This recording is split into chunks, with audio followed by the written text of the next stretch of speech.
Hi guys, I'm Laura Boucher and I am going to be making bagels.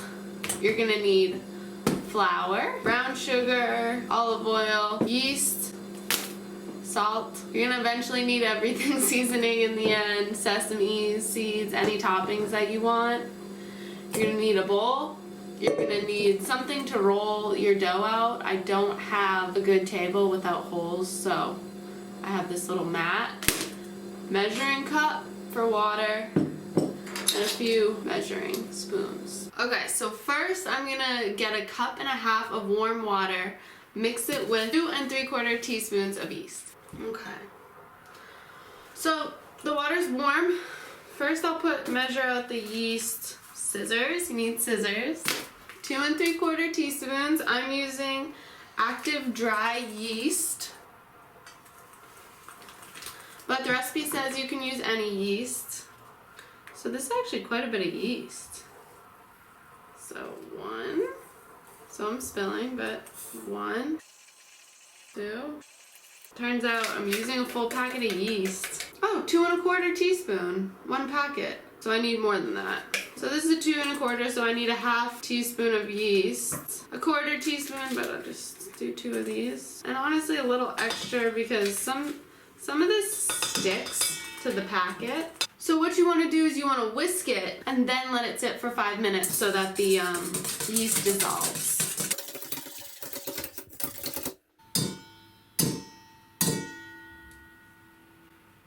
Okay. So how we're going to do these bagels is we're going to boil them and then we're going to bake them, which is the real way to make bagels.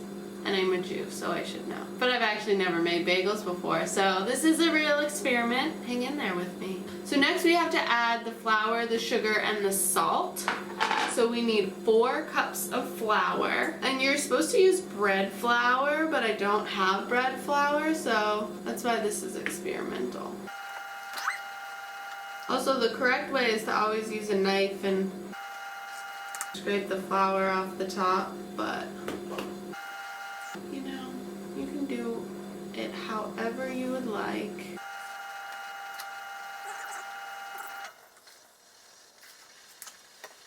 Now, you're going to need a tablespoon of brown sugar. Push it down. And you can use brown sugar or white sugar. I like brown sugar better, so that's why I'm using it. And then you need 1 teaspoon of salt. Use this type of spoon to mix it for 2 minutes. So it probably is going to get sticky. See, it's getting pretty sticky. I'm surprised you're not doing this with your hands. I feel it very difficult. It's supposed to be dry and tough. I don't know, you're supposed to do this for 2 minutes. You do it. Make sure you get everything on the sides.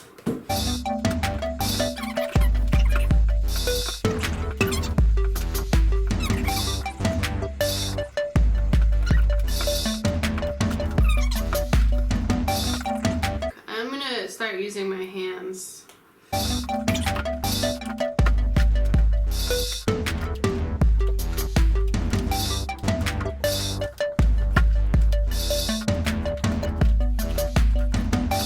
Pretty much all I got. So next I'm going to take this out, put it on a floured surface, and knead it for 5 minutes.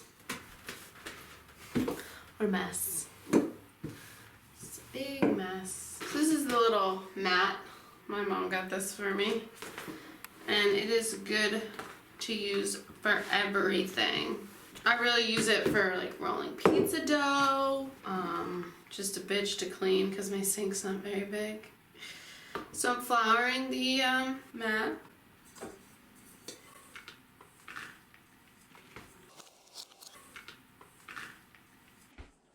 Oops.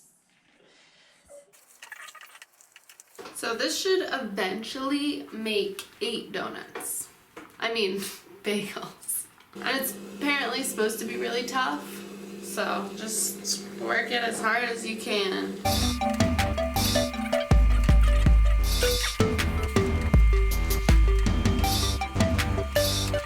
3 minutes to go. Will I make it?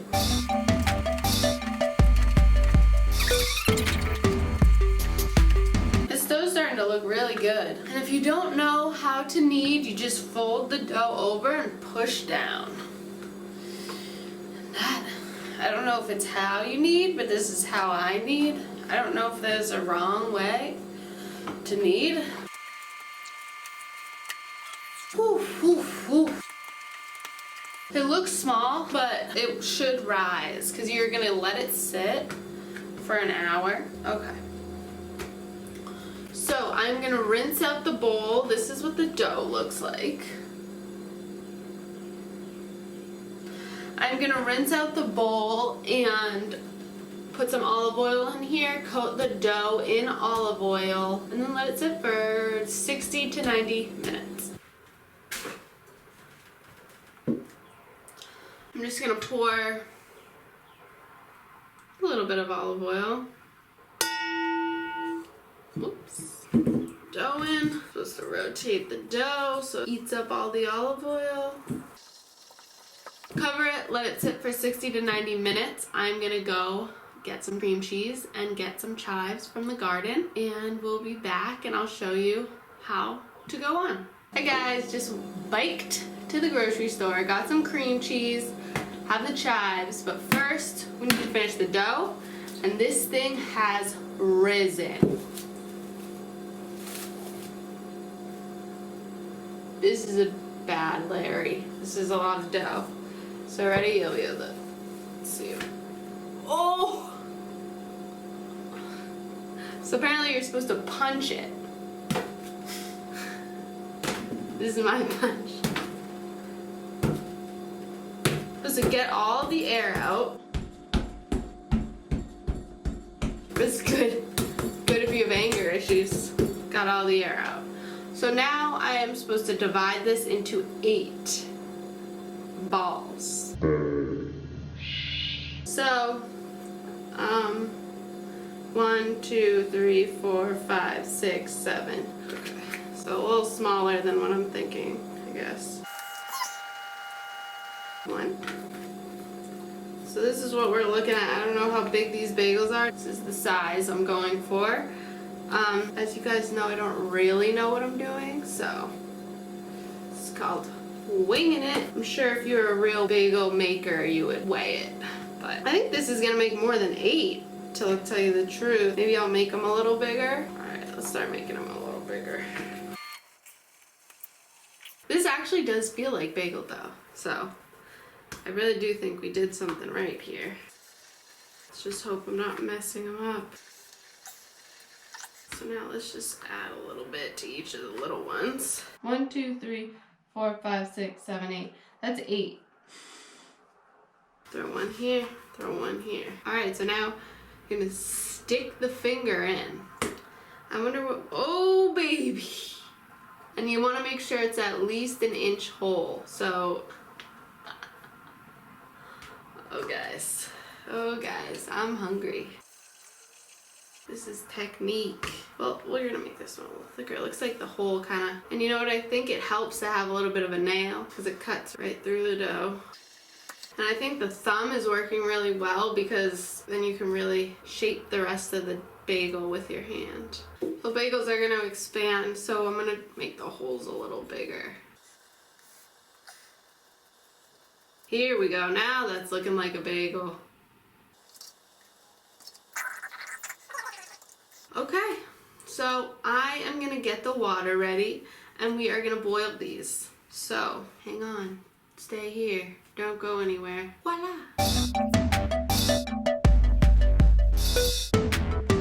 Hi guys, we are at my stove and I have a pot of water right here and I'm gonna be bringing it to a boil.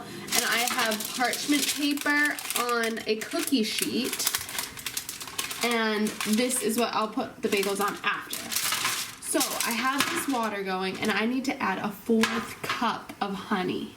So that's basically this whole thing. You guys saw I used the same honey in the last recipe I did with peanut butter. So I'm just gonna put all this honey in. What's the best way to do this? I am not sure.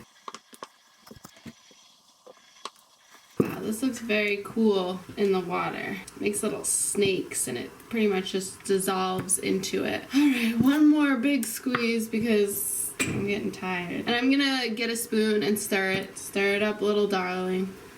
That looks about right. So you're gonna wanna preheat the oven to 425 so you can put the bagels in directly after they're done boiling. Also, we are gonna put the toppings on after they come out of the boiling water. Okay, I'm gonna set my timer on my phone to 1 minute. The water has started boiling, so I'm gonna throw them in. Press start. You can see that it's growing a little bit, which is very cool.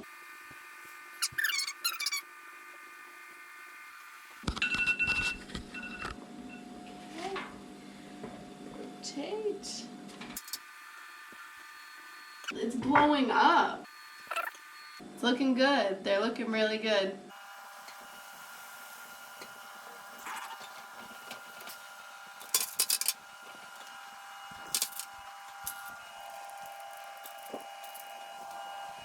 This is gonna take a little while, so bear with me. I will fast forward.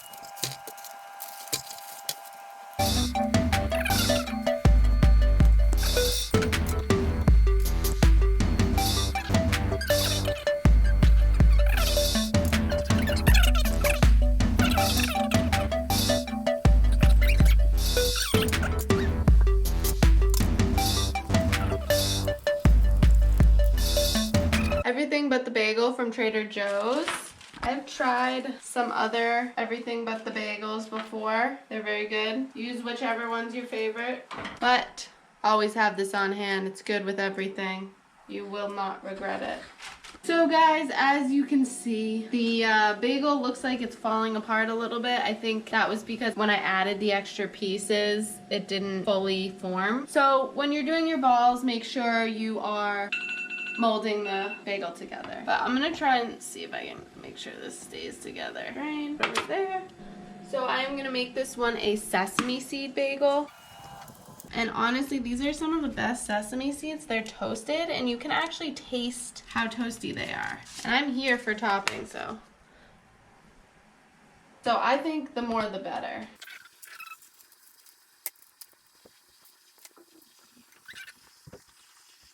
We have poppy seed plain. I did plain because that's my best bagel. And then 2 everything bagels. And we did a thyme bagel for a little savory treat. And then sesame.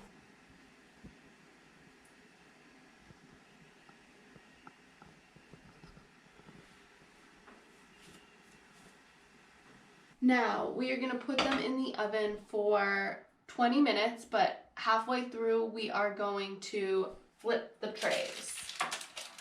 So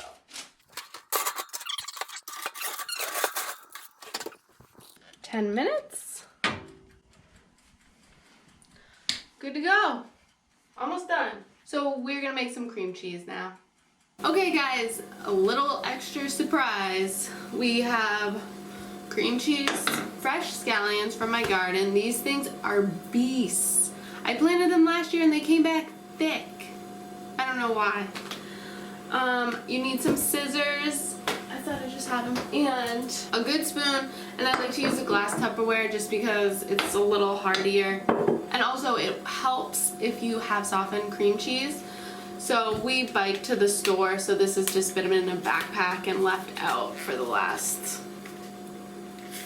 15-20 minutes. Well, actually, I guess longer, probably like 30-40 minutes. Honestly, you probably know how to do this, but you know, I never know.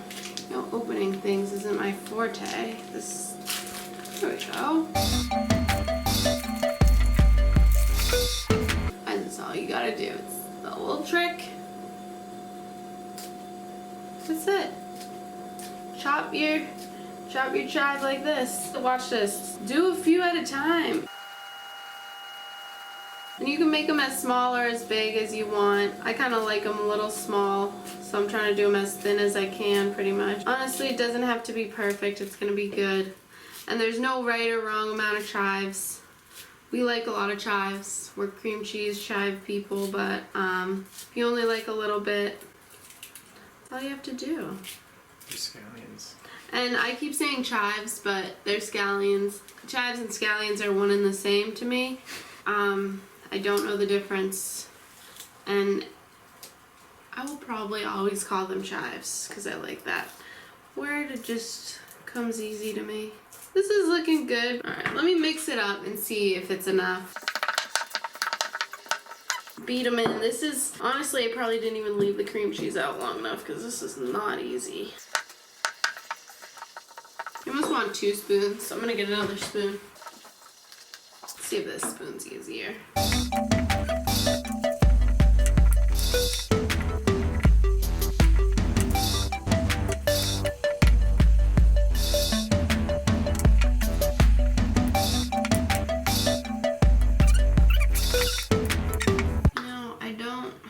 Patience really, so that's really as good as it's gonna get. And that is chive cream cheese. The alarm just went off, so I'm gonna rotate these. Oh my goodness. These are looking unreal. They're looking fabulous.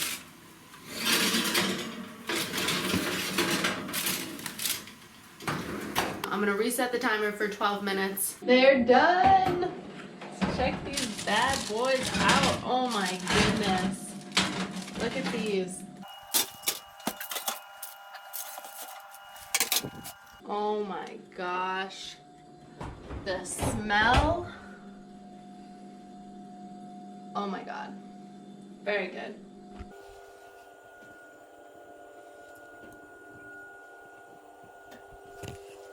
Ooh, these puppies just came out, so they are hot. So be careful, don't burn your hands. Like I probably, ooh, I think we might have cooked them a little much. So it looks like the ones on the top didn't burn, but the ones on the bottom's burned a little bit. So you might want to leave it in the higher rack. Maybe you have a bigger oven, or you can just do 2 batches. You know, I never understood why they don't make 2 cookie sheets that fit in the oven, or you make a cookie sheet the size of the oven. It's a waste of space. I don't know why. You know, if I make money one day, I will create a cookie sheet that fits, covers your oven, and you know what else it will fit? It will fit a whole package of bacon. It will fit all your bagels that you want to cook. So that's a hot issue with me, really. Oh my goodness, this looks so good. And it's nice and soft underneath. This is so hot. So really, I'd recommend waiting. But if you're like me and you're starving,